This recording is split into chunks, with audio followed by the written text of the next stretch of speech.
everyone, I'm Jennifer Sampou, and today I have a really special guest, Jennifer Bussell, and she has made this gorgeous quilt behind us using the sky reflections. She has done this and has given us permission to kit this quilt, and so that's super, super exciting for everyone out there. Absolutely. But welcome, Jen. Thank you so much. It's lovely to be here, Jen. And it really is a pleasure to be here after getting to know you over the last couple of years, and we're effectively neighbors. Yes, So it was an easy commute, Berkeley, and it's a delight, yes, to be here. And it's always a delight to work with your fabrics. So it's a privilege for me to be able to come talk about what was such a fun quilt to make, and I look forward to the conversation. So Jen, what pattern did you use for this gorgeous quilt? Is it your own pattern? No. That's we're not there yet. Sometimes I just don't use a pattern, but this is definitely a pattern I learned a huge amount from, and it's this one. It's the Big Sky Star from Plains and Pine. This is the corporate name, the quilting name of Lindley Smith, and she does amazing, typically star-based quilts, and I've used some of her patterns in the past.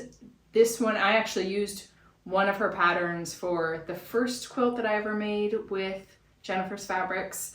But this was, for me, an important learning experience to learn how to make this kind of star quilt. It obviously, maybe not obvious, but it's a kind of quilt that has a long history. Oh yeah, because it's a star quilt. It's a star quilt. You know, star quilts have a long history in American quilting and Native American quilting, and I wasn't ready to make one before that, but it's been something that I had wanted to do for a long time, and I also had been sitting with this fabric collection trying to figure out what was worthy of this fabric collection for a while, and at some point those two things merged in my mind, and this is what's the result. There are fantastic videos by Plains and Pine, so if you go look up this Big Star pattern, she gives great videos. She does. She has instructional videos for the piecing of these diamonds that, even though the instructions in the pattern itself are quite good, they're very good, but sometimes with something new, it's helpful to see it live, which was the case for me in cutting the pieced strips to create these parts of the diamonds. 60-degree angler. And so she has a lovely instructional video where she shows you how to do it, and once I saw that video, it clicked, and then I was able to cut everything. But it's very useful, so I recommend that.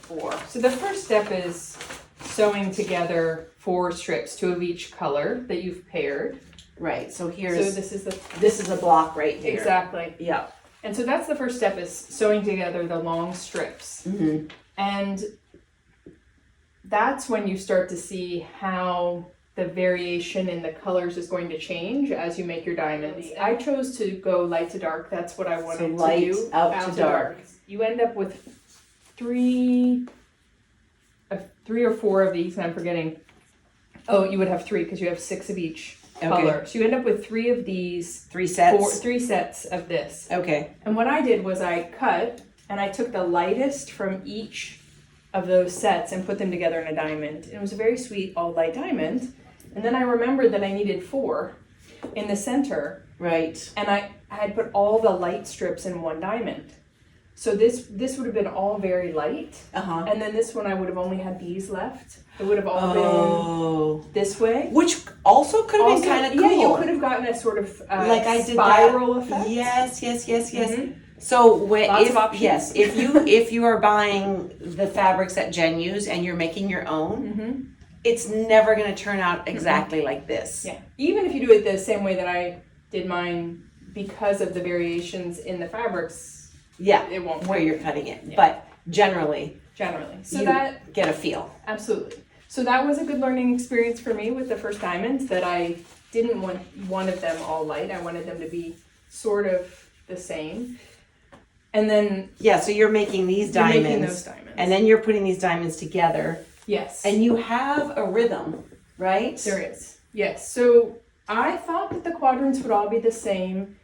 quadrants being, there's Yeah, one so there are quadrant, 4 quadrants. there's Yeah. 2 quadrant, 3, Yes. and 4. I thought at some point that they would all be the same, and I actually thought that they would sort of spiral more. I didn't anticipate putting the 2 green and purple dark ones together. And then I laid it out, and I didn't like it as much as I thought I was going to, and so I played around. So I think you can, there's lots of opportunity to play Like, around. I love the But then definition of I north, love- south, east, west. Yes, and so once really I strong. tried it with this, I knew that was everything else came after that. Once I had that, I knew that was what I wanted. But then, here this is next to this one. Okay, that's the same in all of them. But then it doesn't all go orange red. So this one goes red orange. Right, This one goes orange red, and this one goes red orange. So there's a little bit of variation in them. And I think you could switch those. You could have them. But what it does create is the lines between those colors. Yes, you get your diagonal. You get the diagonals. You get your diagonal, and then you always have to remember to step back from your work because you don't see that right on top of it. You have to step back or take a photograph. And I did take it before I did this. I took a photo and did monochrome. Yes. And realized that the darks and lights didn't play out on the edge the way that I thought would be nice, and it was that monochrome that led to putting the purple greens together. Right. But there's one other thing that I'm seeing here that I think is interesting from the perspective of these fabrics, which is that this and this are the same fabrics. Right. And they're very close together, and you have cardinal and slate. Yes.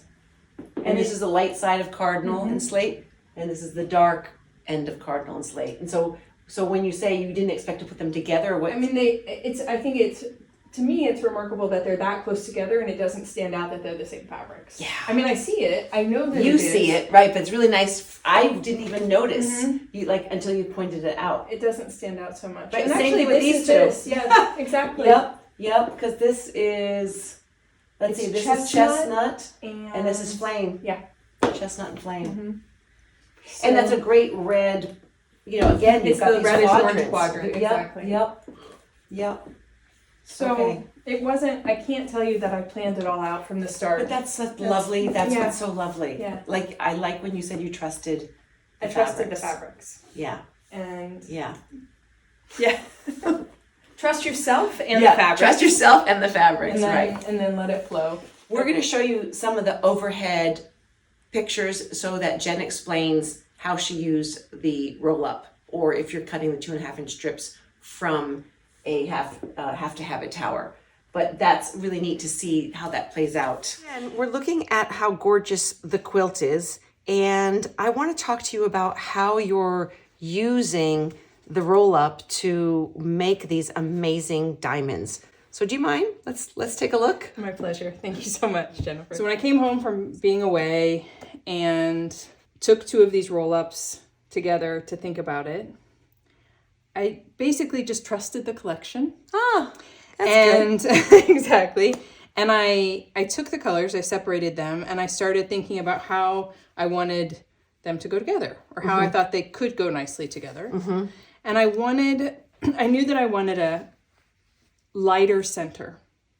So what I needed was So you wanted like this to glow instead of being dark. You want it to be light. Exactly. And imagining how the ombre could work in this style quilt, I imagined light to dark.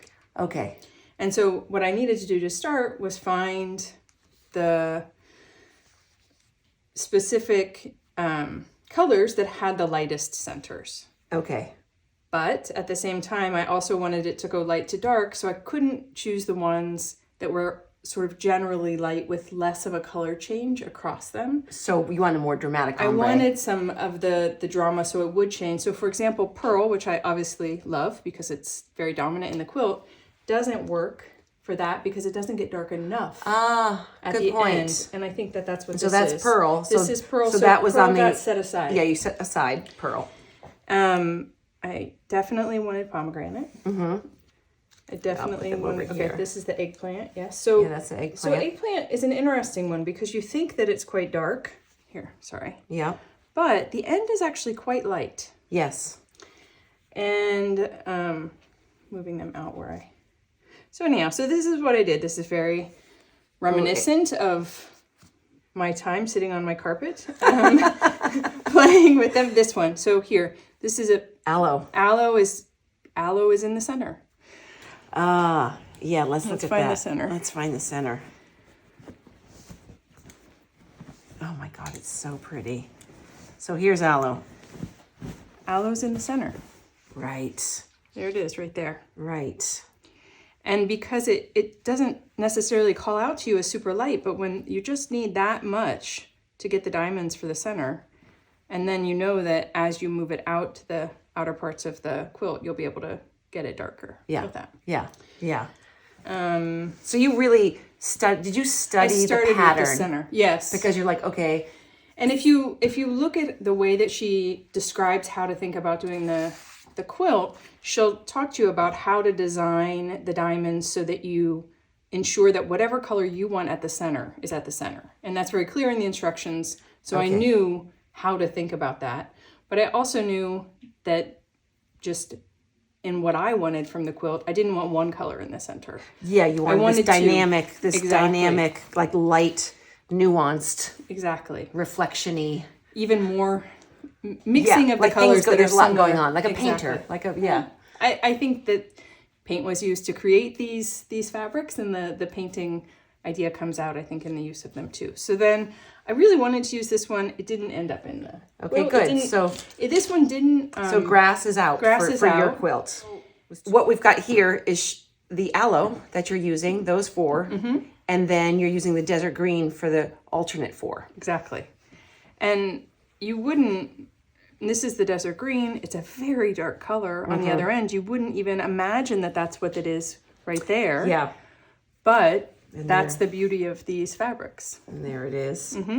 Right there. And so it's the desert green. Then what happens with the pattern is you realize that the color that's going with each of these doesn't have to be light in the same way, because the light one, the way you develop and sew together the diamonds, the light one, the way you sew them, you can ensure that it's always in the center. And then you get to pick something else fun to go with it. Right. So definitely a part of the picking process was picking colors that I felt went nicely together in some contrasting way that would evolve over the movement from the center of the quilt out.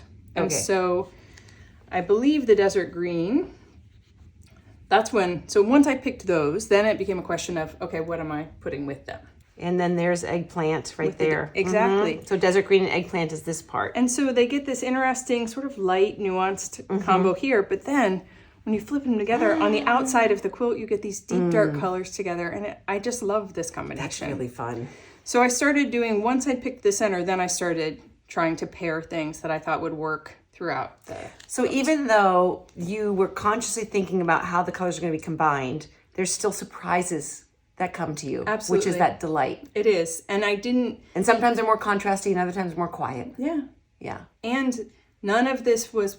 Because I didn't actually know how the different colors would get cut and would end up in the diamonds. I just sort of trusted laying them out next to each other, the full length of each strip, knowing that I liked the way that they went together, and trusted that that would play out once I made the diamonds and cut them. But as I said, I trusted the fabrics. I trusted the colors in the fabrics. Definitely opening the strip up to the full length and putting it next to each other. I'm taking everything apart. That's okay. That's what we do here. That's what we do, right? So putting the whole strip of the desert green next to the whole strip of the eggplant. Yeah. And thinking, look at the bottom they look nice together, in the middle they look nice together, at the end they look nice together. Done. Right.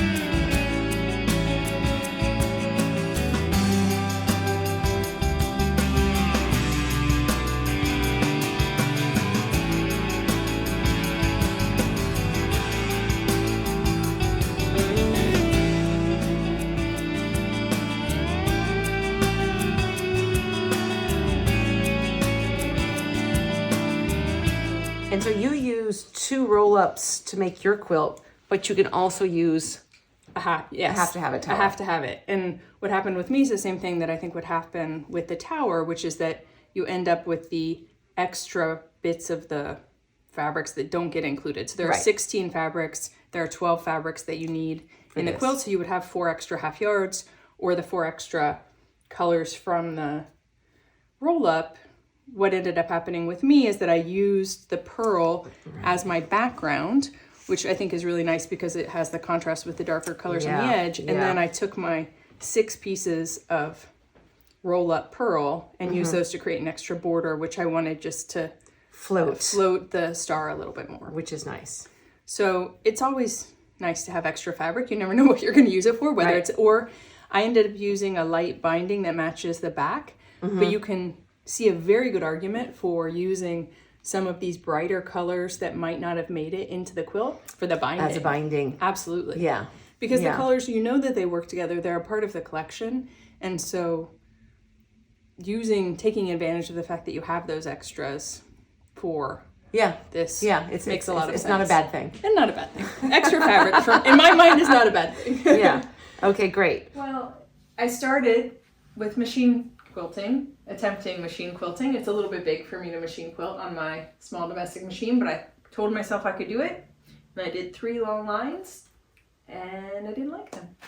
She said she hated it before. Yeah, I hated them. So in the end, I hand quilted it, and I hand quilted it with colors that blend in some way into the diamonds. Of course, because there's variation in the colors, they can't blend entirely, but they pick up one of the colors in each diamond. Yeah, I love it, and I love your big stitch. You've got maybe 3 stitches to the inch. Probably. I'm not 3 aiming stitches for to the small. inch. Yeah, which is lovely. It's got such a great feel, and you have to tell me how you marked your quilt. I marked the quilt. Actually, so the diamonds I didn't mark. This is all by eye. Okay. If you hand stitch or hand sew for a year, trying to get the same seam allowance, it becomes so this is basically my seam allowance. Yeah. But once I got, especially to the background, I needed to mark it. And I don't have a Hera marker, at least I haven't found it since I unpacked. So I used the back of a dining knife. It worked really well.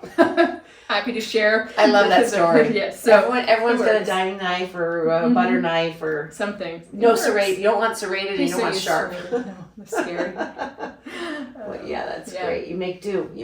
Yeah, we absolutely. Thankfully, I had a sharp needle. And you used pearl to float the entire star on, and you like it because it's. I like it for a lot of reasons. I really like it, but excuse me, I like it primarily because it does allow the darkness of the outer edge to pop. Yeah. And then again, this is something I didn't exactly expect, because the pearl is an ombre, and so you have the one end that's a yellower and one end that's gray or pink. And somehow I had a plan for having the yellow on one half and the gray or pink on another half, and somehow when I put it together that didn't happen, and I'm so glad. Because I love that it's more, there's some movement to it. It's not all together. And it I think creates a little bit more action in a relatively simple background. Yeah. And so I really like that. And the other thing that you might not be able to tell is that this is also part of the ombre collection, but it's not Earth Reflections. It is opal. Yeah. Look at that. And that's, the whole backing is one of the wide backs. So fabulous. That Jennifer has. And I love it because you see see all your stitching and you see all the, how many colors did you use for the stitch? Like 12, you said? Well, 13. 13 different Orfil. What was the weight again? It's the Orfil 12 weight. Mm-hmm. And what needle do you like? That's a good question. Yeah, just like an embroidery. You're using an embroidery needle. It is. It's a relatively large, sharp point. Yeah. And you can load a bunch of stitches on. I do. Yes. Yeah. It's great, Jen. I love. And this is very much a Sherry Lynn Wood, the big stitch. The big stitch. That's true. So I think this is. I also just loved this particular fabric because it has the purple effect Mm-hmm. that comes out in the front, but in a more moderated tone. Yeah, And it looks so good. So I think that in quilting, I have found a way to take my love of fabric and find great peace and calm and inspiration.